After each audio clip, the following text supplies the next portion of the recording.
Hi guys! Andito na naman kami. Pero bago ang lahat, paki-like na and share and subscribe my channel parang updated po kayo.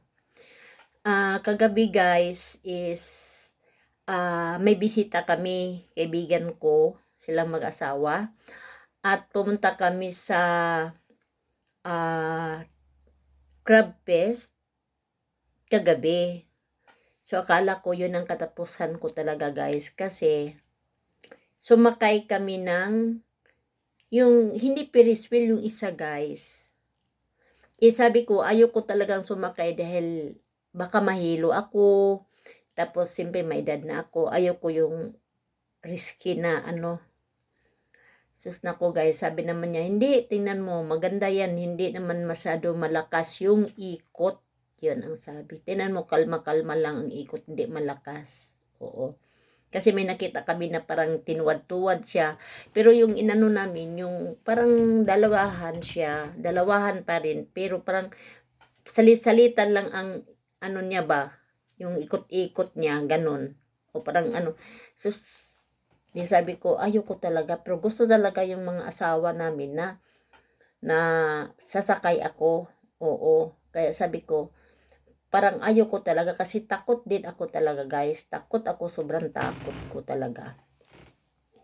Kung may sakit ka sa puso, hindi mo pwede yan sakyan sa mga ganyan. Yung lalo na kung may edad tayo at may sakit sa puso, hindi talaga pwede tayo sakay ng mga ganyan dahil risky talaga. Oo, akala ko katapusan ko na guys talaga kagabi. Dahil nung umpisa pa lang ng ikot, medyo okay lang siya. Nung medyo malakas-lakas na parang gilihis-lihis yung upuan mo. O, kasi nga, ilang piraso yun ng upuan. Parang nilihis-lihis yun. So, mag-ikot siya tapos lihis-lihis.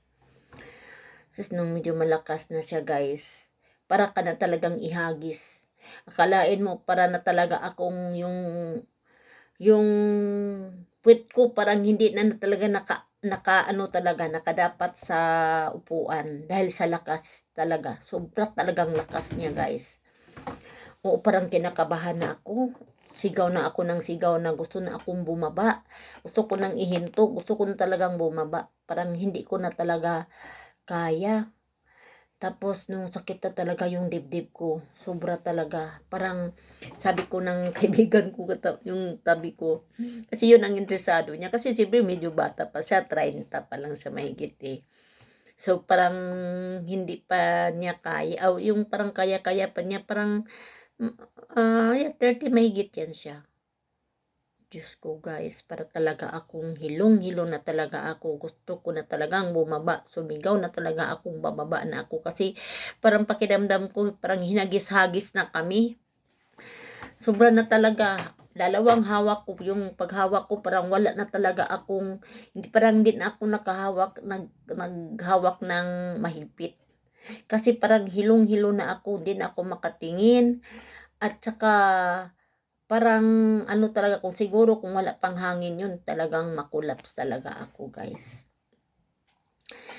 Tapos nung sabi ko na, nung parang huminahon na, sabi ko sa kasama ko, gusto ko nang bumaba, gusto ko nang huminto. Kaya nga yung malapit na kami doon sa may, yung parang nagmamanage ng ano, nagsigaw akong bumaba ako. Hindi naman, lalong lumakas. Naku, parang doon na talaga akong sobrang hilo na, yung parang hinahagis-hagis na kami at saka yung parang gituwad kami. So, Diyos ko, para talaga yung dibdib ko talaga guys, parang sakit na talaga. Parang hindi ko na matiis. Hilong-hilo na talaga ako guys. Sobrang hilo-hilo na ako. Parang nanginginig na ako sa takot. Tapos kasi 3 beses yun, dahan-dahan siya ganun, tapos parang may mag-announce, tapos sabi ko gusto na akong bababa, pero hindi pa talaga ako narinig, lalong lumakas, para kaming hinagis. Pag yung lihis-lihis na yung upuan namin, parang ihagis kami ganun. Diyos ko, sabi ko talaga, ayoko na talaga. Nung bumaba na ako guys, grabe, nung huminto na, para akong nabunutan ng tinik at saka nanginginig yung lahat, buong katawan ko, pati tuhod ko. Oo, tsaka yung halos buong katawan ko talagang nanginginig, nangangatog, sa takot ko. Tapos nung bumaba ako, sabi ko doon sa parang Pinoy yata yun, sabi ko talagang hilong-hilo ako, nangangatog ako, sabi ko. At saka nung naglakad na ako guys, talo pa sa akin yung lasing. Kasi inano ko talaga na nakababa ako, at saka parang naglakad ako, parang naglutang ako, at saka parang nangangatog talaga buong katawan ko. Tapos sinalubong ako ng asawa ko, sabi niya, "Okay ka lang ba?" Sabi ko, "Hindi ako okay." Sabi ko, "Para akong mamamatay sa sa hilo." Sabi ko gano'n sa kanya. Tapos nung hanap ako, sabi ko, "Nasaan na yung white flower?" Kasi nga gusto kong mag sa white flowers guys, dahil baka makatulong sa akin. Kasi yung katog ko talaga, naku Diyos ko. Sabi ng asawa ko, "Wala siguro dito yung white flower." Naku, hilong-hilo ako, para mabasag yung ulo ko talaga sa takot, sa kaba, at saka sa hilo.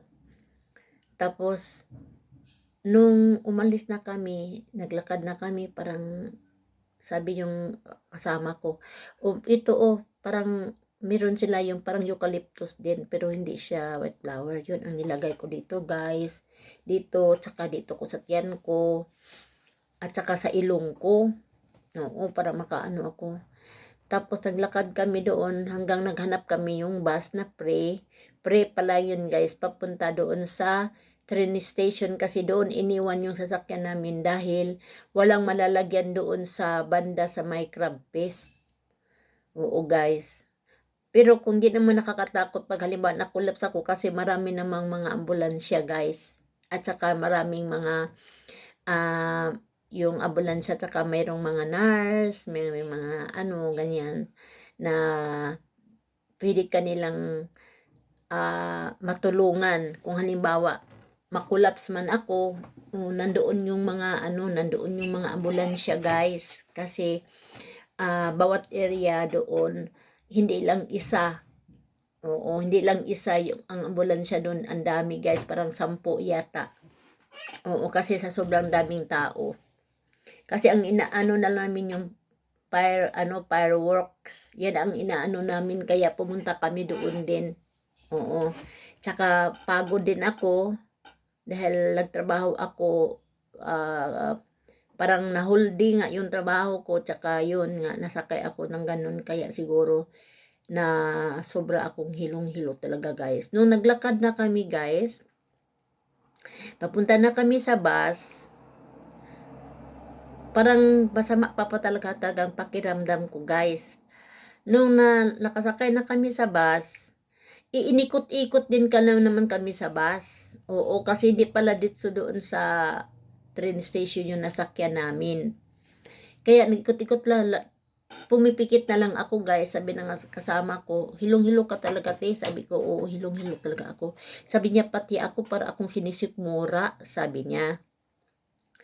Pinipigilan ko talaga guys na hindi ako masuka, kasi nga parang masuka na talaga ako. Pinilit ko na ng tagangan, di ako masuka sa sasakyan kasi maraming tao. Tapos yun, nung pagbaba ko talaga guys, sabi ng asawa ko, "Okay ka pa ba?" Sabi niya. Sabi ko, "Hilong-hilo ako." Tapos binuksan ko yung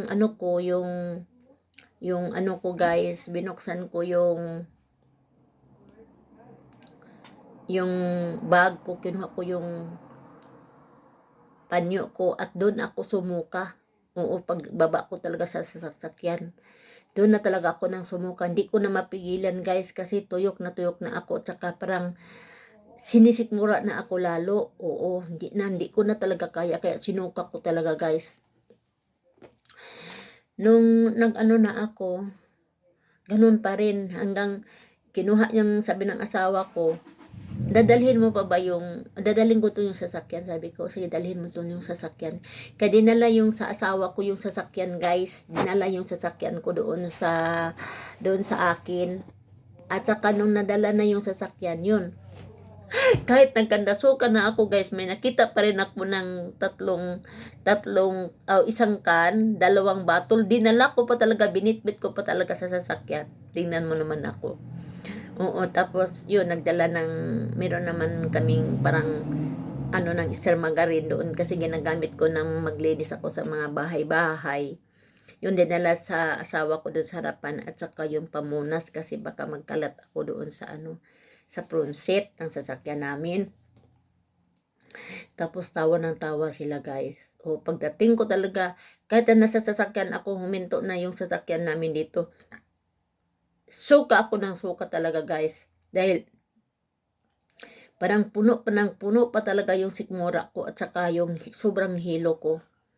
Oo, grabe yung hilo ko talaga guys. Hindi ko talaga, sabi ko sa sarili ko, ayoko na talagang sumakay kahit pa siguro babayaran ako. Ayoko na talaga guys. Oo. Tapos nung pagdating ko talaga, nako, dumiretso akong humiga guys. Hindi ko na talaga kaya. Hindi ko na talaga kaya guys. Parang sumikip yung dibdib ko. Hanggang nakatulog ako pero yung tulog ko parang lutang kasi dahil siguro sa hilo ko at saka yung sa takot ko. Kaya ang advice ko sa inyo guys, kung pumunta kayo ng mga pistahan at may mga yung mga carnivals, kung lalo na tayong may mga edad na at saka may mga sakit sa puso, wag na lang kayong sumakay. Yun na lang yung advice ko sa inyo guys. Oo. Kasi nararamdaman ko. Kaya gi-share ko to sa inyo. Parang din kayo na hindi kayo sasakay naman ganyan kasi risky talaga. Oo. Akala ko yun ang katapusan ko guys dahil sobrang takot ko. At saka nanginginig ako at saka hindi ko alam kung yung pakiramdam ko gagabi. Sobrang talaga guys. Oo. Nakatulog ako sa sa sofa namin. Oo, hinayaan na lang ako ng asawa ko kasi nga kung gagalawin pa ako, kung tatayo ako, hindi ako makatayo-tayo guys dahil hilong-hilo pa ako. At saka yung ko guys, yung mga anong oras na yun guys, mga madaling araw, panay na ako gising, nag-CR ako, tapos hilong-hilo pa rin ako, oo. Tapos yun na, nung mga banda alas 3 na yata yun, ginising ako ng asawa ko at pinalipat sa higaan. Kaya sabi ko, pisilin mo yung likod ko at saka yung white flower. May isa pa kaming white flower na hindi pa nabuksan kasi hindi ko nakita yung isa. At yun, dinami ko ang sobra ding anghang. Kaya, ang advice ko, huwag kayong sumakay pag may edad na kayo at may sakit sa puso. Kaya, sana napulutan nyo ng aral. Bye for now. Ang hindi pa nakasubscribe, subscribe na. And share para mapulutan nila ng aral po. Bye.